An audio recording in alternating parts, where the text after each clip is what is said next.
नमस्कार दोस्तों, राधे राधे, हरे कृष्णा। आप सबका आपके अपने ही YouTube चैनल कलयुग के चमत्कार संतों की वाणी में स्वागत है। दोस्तों, वैशाख का महीना चल रहा है जो कि साल के 4 पवित्र महीनों में से एक माना जाता है। इस पवित्र महीने में आप कोई भी कर्म करेंगे तो उसका फल हमें कई गुना होकर मिलता है।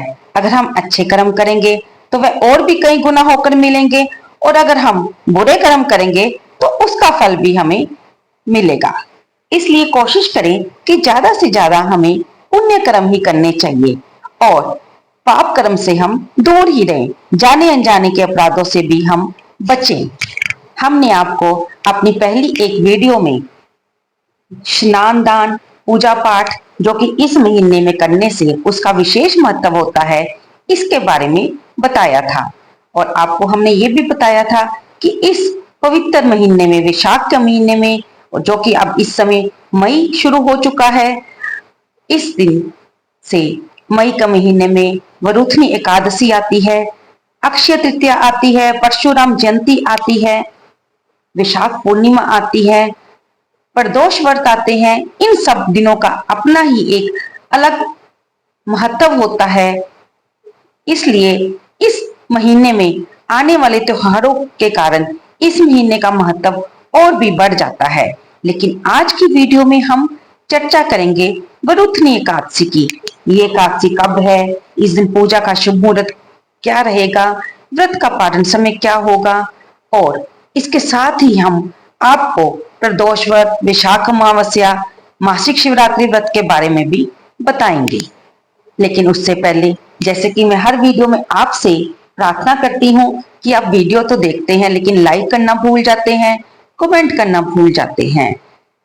अगर आप मेरी इस वीडियो पर आ ही गए हैं तो श्री हरि के नाम पर इसे लाइक भी कर दें और कमेंट बॉक्स में जाते जाते भगवान श्री विष्णु, जय श्री राम, जय श्री कृष्णा अवश्य लिखते जाएं। आइए चलते हैं हम अपने वीडियो के विषय की तरफ। शास्त्रों में कहा गया है कि जो भी भगत वरुथनी एकादशी पर भगवान विष्णु और माता लक्ष्मी की पूजा करता है, उसके मन की सभी इच्छाएं पूरी होती हैं। घर में सुख समृद्धि शांति बनी रहती है।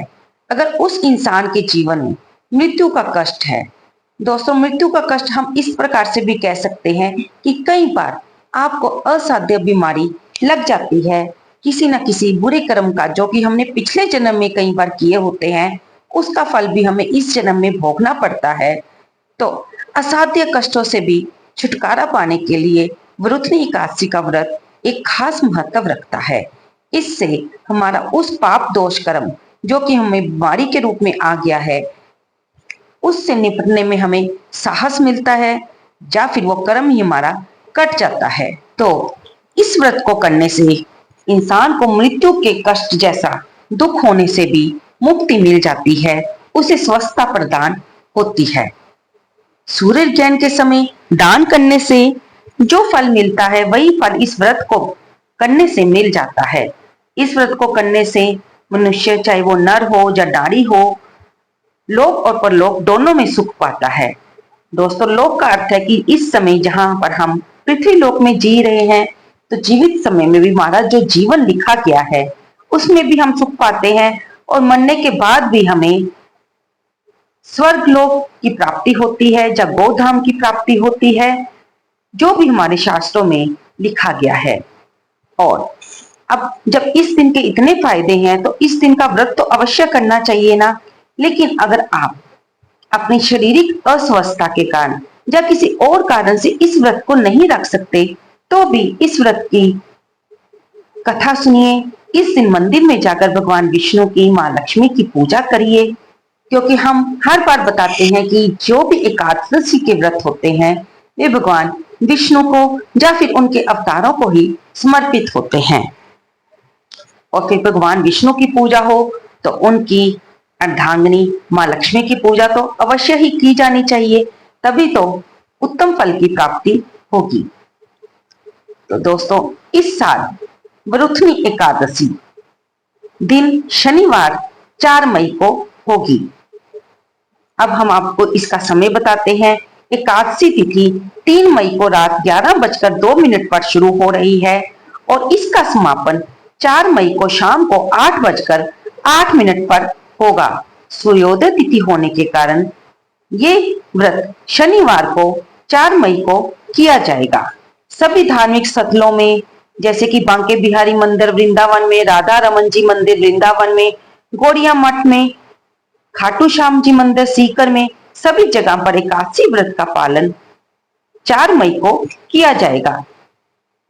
क्योंकि कई बार 2 एकादशी होने से कंफ्यूजन हो जाती है, लेकिन इस बार वरुथनी एकादशी एक ही दिन 4 मई को मनाई जाएगी। दोस्तों, इस दिन शुभ मुहूर्त यानी कि अभिजीत मुहूर्त का समय दोपहर को 11:51 से लेकर 12:45 पर है। ये मुहूर्त सबसे अच्छा मुहूर्त दिन का माना जाता है। इसमें किया गया पूजा पाठ आपको कई गुना फल देता है। अब हम बात करते हैं कि अगर आपने व्रत रखना है तो सुबह स्नान के बाद भगवान के मंदिर में जाकर या फिर अपने घर के ही मंदिर में थोड़ा सा हाथ में जल लेकर, फूल रखकर और सफेद तिल रखकर अपना संकल्प लें। आप अपना नाम, अपना गोत्र, जहां पर आप रहते हैं, भगवान के इस व्रत का संकल्प लेते हुए भगवान से जिस प्रकार भी आप व्रत को रखना चाहे, फलाहार, निर्जला, इसका संकल्प लेने के बाद भगवान की कथा सुने, फिर आरती करें। शाम को भी इसी प्रकार घर के मंदिर में या घर के पास वाले मंदिर में जाकर घी का दीपक जलाकर भगवान की कथा सुने या पढ़ें, फिर आरती करें और शाम को भगवान के सामने बैठकर आरती के बाद इस व्रत की क्षमा प्रार्थना भी अवश्य करें, ताकि जाने जाने अगर व्रत रखने में आपसे कोई भूल हो गई हो तो भगवान अपनी कृपालता से उसे क्षमा करें। दोस्तों, इसके साथ ही हम आपको एक जानकारी और दे दें कि वरुथनी एकादशी वाले दिन ही श्री वल्लभाचार्य जी का जयंती भी मनाई जाती है, क्योंकि इसी दिन इनका प्रागट्य छत्तीसगढ़ में हुआ था। इन्हें अग्नि देवता का पुनर्जन्म माना जाता है। इस बार ये श्री वल्लभाचार्य जी की 545वीं जन्म वर्षगांठ है। श्री वल्लभाचार्य जी के द्वारा ही भगवान श्री कृष्ण को श्रीनाथ के रूप में पूजा जाता है। श्रीनाथ जी के मंदिर में इस दिन को बहुत ही उत्साह के साथ पर्व की तरह मनाया जाता है। अब हम आपको इस व्रत का पारण समय भी बता दें। व्रत का पारण अगले दिन 5 मई को रविवार को होगा।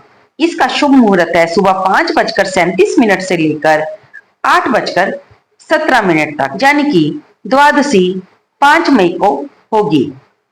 अब हम आपको साथ साथ ये भी बता दें कि प्रदोष व्रत यानी कि त्रयोदशी भी 5 मई दिन रविवार को प्रदोष व्रत रखा जाएगा। इसलिए इसे रवि प्रदोष व्रत कहा जाएगा, क्योंकि द्वादशी तिथि शाम को 5:41 पर समाप्त हो रही है और प्रदोष व्रत में पूजा का समय शाम का ही होता है। इसलिए प्रदोष व्रत 5 मई का माना जाएगा। और मासिक शिवरात्रि का व्रत 6 मई दिन सोमवार को रखा जाएगा। बहुत ही पवित्र दिन है सोमवार का दिन भी और विशाख मास की मासिक शिवरात्रि भी। ऐसे में सोमवार और शिवरात्रि का शुभ संयोग भक्तों को अधिक फल देने वाला होगा। और अगर आप सोमवार का व्रत रखते हैं तो इस दिन विशाख मास में सोमवार के व्रत के साथ आपका शिवरात्रि का व्रत भी संपूर्ण होगा, जो अति पुण्यदायी होगा। अब बारी आती है विशाख अमावस्या तिथि की। दोस्तों, विशाख अमावस्या तिथि 7 मई और 8 मई की है। इस दिन पितरों के निमित्त स्नान, दान, तर्पण करना चाहिए, जो कि बहुत ही फलदायी होता है। अब आगे की वीडियो में हम आपको वृषणी एकादशी व्रत की कथा भी सुनाएंगे, इसलिए कृपया हमारे साथ बने रहिए। आपको ये जानकारी कैसी लगी कृपया से लाइक करें, शेयर करें और कमेंट बॉक्स में जय श्री हरि, जय विष्णु भगवान लिखना बिल्कुल ना भूलें। धन्यवाद दोस्तों।